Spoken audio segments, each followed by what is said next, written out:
listen to it. Say we will love you, love you. Say we will serve. We will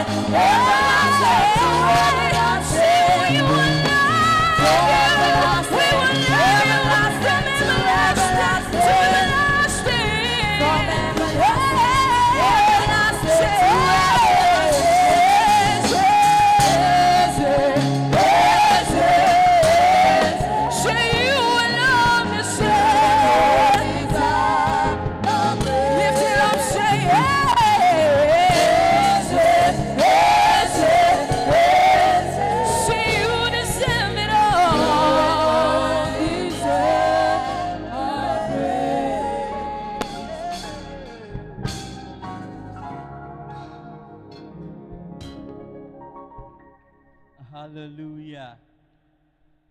I will serve him from everlasting to everlasting. As for me and my house, we will serve the Lord, depending on the kind of decisions you have made for yourself and your household. We know too well that the kingdom race is a personal race. So the decision you make is a personal decision. Hallelujah. Let's put our hands together for senior pastor and his wife. Celebrate them. Celebrate them. Thank God for the celebrate the resident pastor and his wife. Celebrate Pastor Pius and his wife. And we celebrate all the associate pastors, and I celebrate my brother also in the house. Like he said last time, a partner in crime. It's not easy to have somebody that is a partner in crime. Hallelujah. Let's have our seats, please. I'm happy to see our wonderful and our lovely faces this evening. Being alive, let me tell you one thing that people don't know, that being alive is a choice. Being alive is a choice. A lot of people are not alive today, not because of what they did, but because they made a choice not to keep living. They are tired of life and they decided to commit suicide. But the joy of being alive is not something that can be quantified in words. Hallelujah. So while we are talking on stewardship, I would this is the last Wednesday of April, so I will just talk on something around it, the reward for stewardship. Being a steward comes with a lot of rewards. Even if a lot of people are not seeing the reward, God does not owe his own. So number 1 point, stewardship brings promotion and increase. One of the blessings that comes with reward, with stewardship, it brings promotion and increase. Bible says, he that is faithful in little, much will be entrusted unto him. Matthew 25, verse 21. Well done, good and faithful servant. You have been faithful over a few things. I will make you ruler over many things. He was not just given more, he was made a ruler over more things. You cannot be faithful in a position, and when the time for promotion comes, they will look down on you. You will be given a higher position because they have seen that you have the capacity, the capability, the abilities to handle a particular level in life. So they give you that position based on your level of ability. If you don't have the ability to handle such things, you don't have the capacity to handle it, it will not be given to you.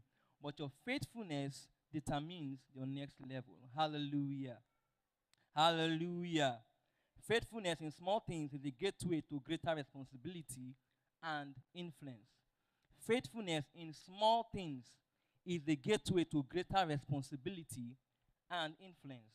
Number 2, stewardship leads to divine favor. Stewardship leads to divine favor. Good stewardship positions you for God's approval and favor. Proverbs chapter 3, verse 9 to 10. Also in Corinthians 4, verse 2. I want us to read that Proverbs chapter 3, verse 9 to 10. Moreover, it is faithful, it is required that steward it. Okay, honor the Lord with thy substance and with the first fruit of all thy increase. Verse 10. So shall thy barn be filled with plenty, and thy presses shall burst out with new wine. These things cannot come to you if you are not a faithful steward.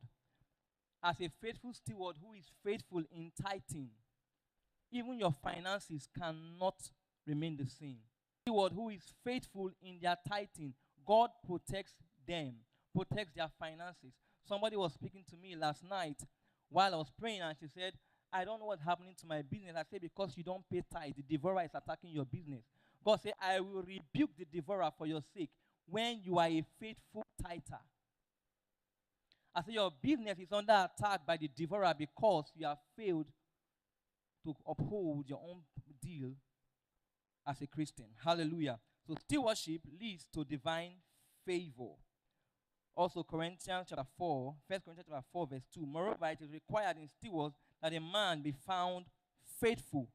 God favors followers, those who honor him with their resources, time, and gifts. To be a faithful steward, you must learn to honor God with your time, with your resources, with your gifts.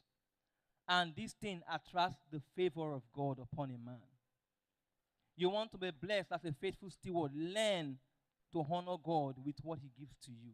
Your time, your resources, and your gifts. It's not about your spiritual gift, except you decide to build yourself to use it for yourself. Hallelujah. Hallelujah. God rewards diligence and generosity with increase. Number 3, stewardship results in abundance. Managing God's resources well opens the door to overflow. Proverbs 13, verse 4. The soul of the diligent shall be made rich. Number 3, stewardship results in abundance. The soul of the diligent shall be made rich. You can do, if they're not diligent in what they are doing, they cannot have more. Have you seen a man that is working with a native doctor? Say, carry this egg every 3 months on your head and be walking on the street. You will be surprised. They will not miss it any day. Say, every 3 months, go and do this thing. They will not miss it every day. Diligence and faithfulness in stewardship is the key